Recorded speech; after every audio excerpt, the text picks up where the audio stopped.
Bismillahirrahmanirrahim. Assalamualaikum warahmatullahi wabarakatuh.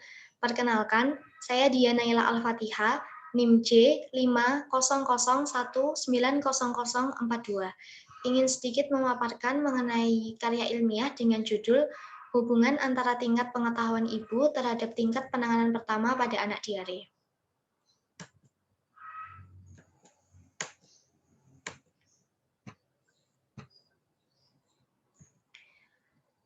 Penelitian ini dilakukan dengan tujuan yang pertama, untuk mengetahui hubungan antara tingkat pengetahuan ibu dengan tingkat penanganan pertama pada anak diare. Yang kedua, untuk mengetahui faktor penyebab penyakit diare, dan juga yang ketiga, untuk mengetahui manifestasi klinis ataupun gejala dan juga tanda pada penyakit diare. Penyakit diare ini sendiri apabila tidak dilakukan penata laksanaan yang baik, itu akan menyebabkan kematian.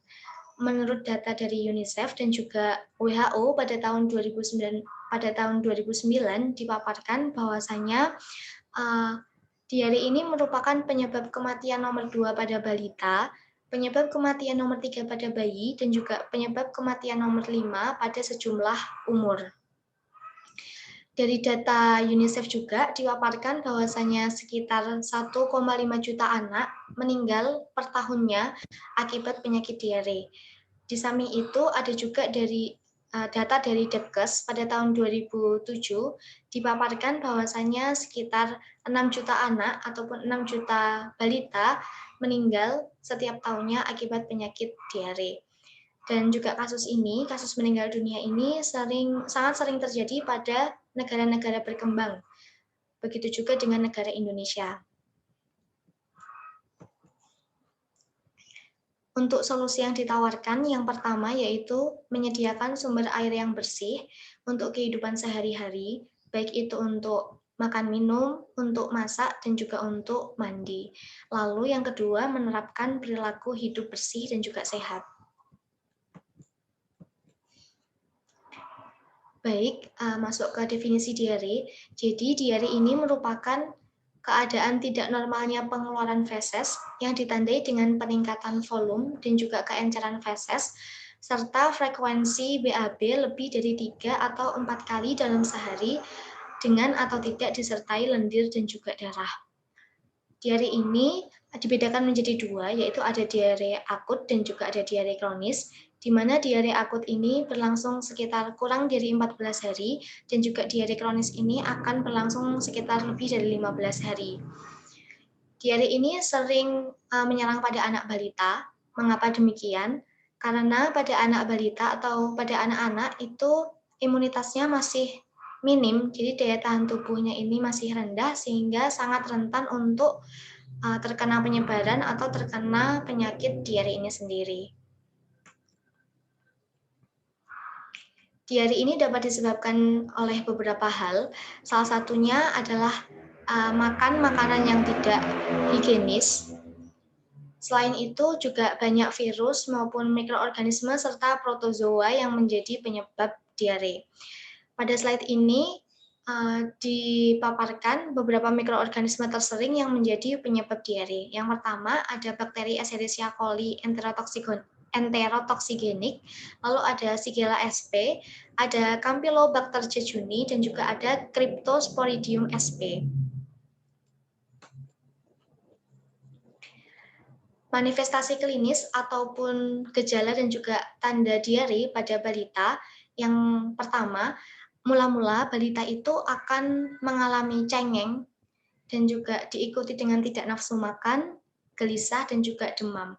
Terkadang juga disertai dengan rasa ingin muntah. Muntah ini sendiri dapat terjadi sebelum diare maupun sesudah diare. Dan juga muntah ini dapat disebabkan oleh adanya ketidakseimbangan cairan asam basa elektrolit dalam tubuh, dan juga ada infeksi lambung.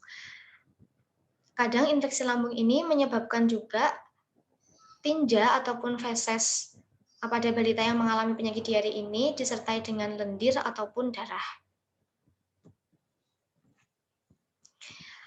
Faktor yang mempengaruhi diare atau faktor penyebab diare yang pertama yaitu pengetahuan orang tua, khususnya ibu. Mengapa demikian?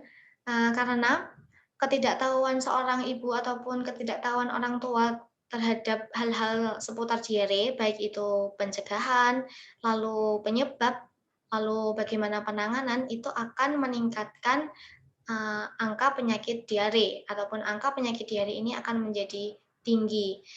Seperti contohnya, diare ini itu kan sangat mudah disebarkan melalui fekal oral. Oleh karenanya, sikap ibu terhadap pengolahan makanan, lalu sikap ibu dalam mencuci tangan, dan juga sikap ibu terhadap pemberian ASI eksklusif itu harus sangat diperhatikan.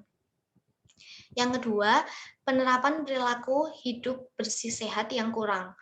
Jadi, semisal pada anak balita maupun pada anak-anak itu kan sangat suka bermain dan akhirnya kadang itu sering bermain di luar, mungkin berinteraksi dengan lingkungan yang kotor, interaksi dengan tanah.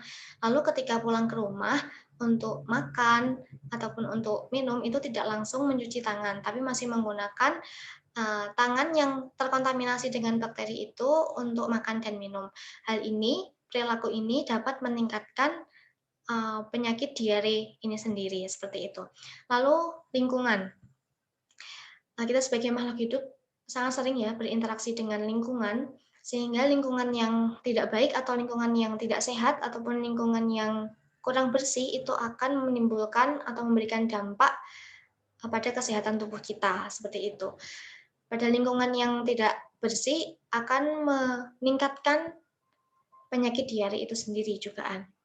Selanjutnya untuk perilaku masyarakat, kembali lagi dengan penerapan perilaku hidup bersih dan juga sehat yang harus ditingkatkan untuk pencegahan penyakit diare ini sendiri.